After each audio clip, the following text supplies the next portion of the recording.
Let me tell you a story to try to illustrate how this works. In August of 2012, Teresa Cook lay dying in a hospital bed in Nashua, New Hampshire. By her side was her 21-year-old grandson, Brandon, trying to do whatever he could to make her last days as comfortable as possible.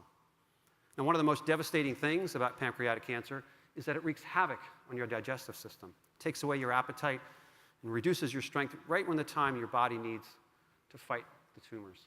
And so Brandon was trying to get his grandmother to eat something, but she was resisting. She said, "This hospital food is awful. I want no part of it."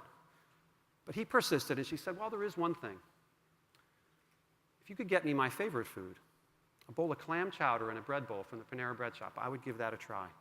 He said, "No problem, Grandmother, I'm right on that." He gets on the phone, he calls up the Panera bread shop on Amherst Street in Nashua, says, "I'd love to pick up a takeout order of clam chowder and a bread bowl." And there was a pause on the line. And then the person said, "I'm sorry, there's a problem. During the summer, we only make clam chowder on Fridays. Can you give us a call or come back on Friday?" And Brandon said, "No, you don't understand. My grandmother's very ill. She may not be with us on Friday.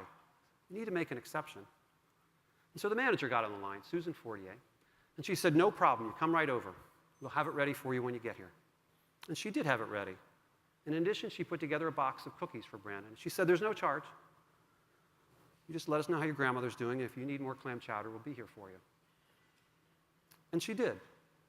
Because on Friday, Teresa Cook had more clam chowder, and again on the following Tuesday.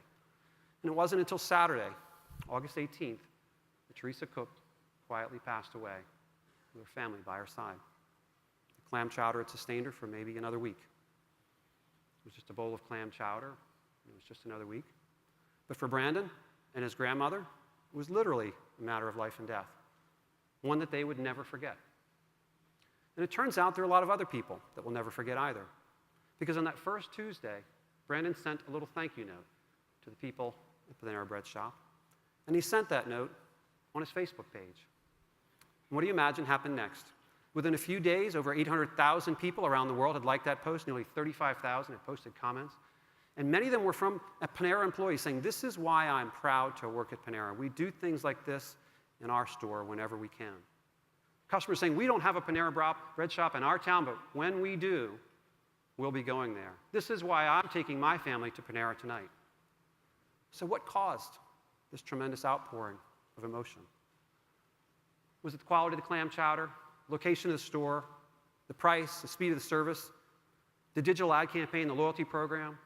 No, it wasn't of any of those things. It was a genuine act of warmth and compassion for another person. We feel that, we don't even have to think about it, and it moves us.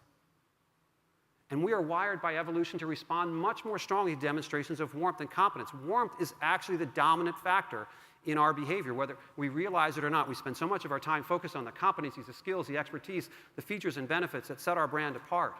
It's actually the warmth and intentions that we are hardwired to respond to because it was much more predictive of our survival as humans through evolution.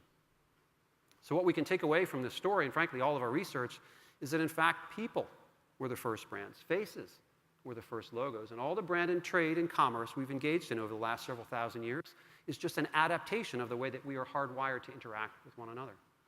And so we can say, in fact, every human is a brand, and every brand is human. The way our brand processes and form loyalty to them is exactly the same. And if you think about the stories that we heard yesterday, whether it was Dove's Real Beauty or Upper Deck's Heroic Inspirations, think about what they all had in common. They were demonstrations of warmth towards another person, making a difference for someone else. Whether it's toward us directly or towards another person, it causes us to have that emotion, and it causes us to believe that that's how we can expect those companies and brands to respond to us.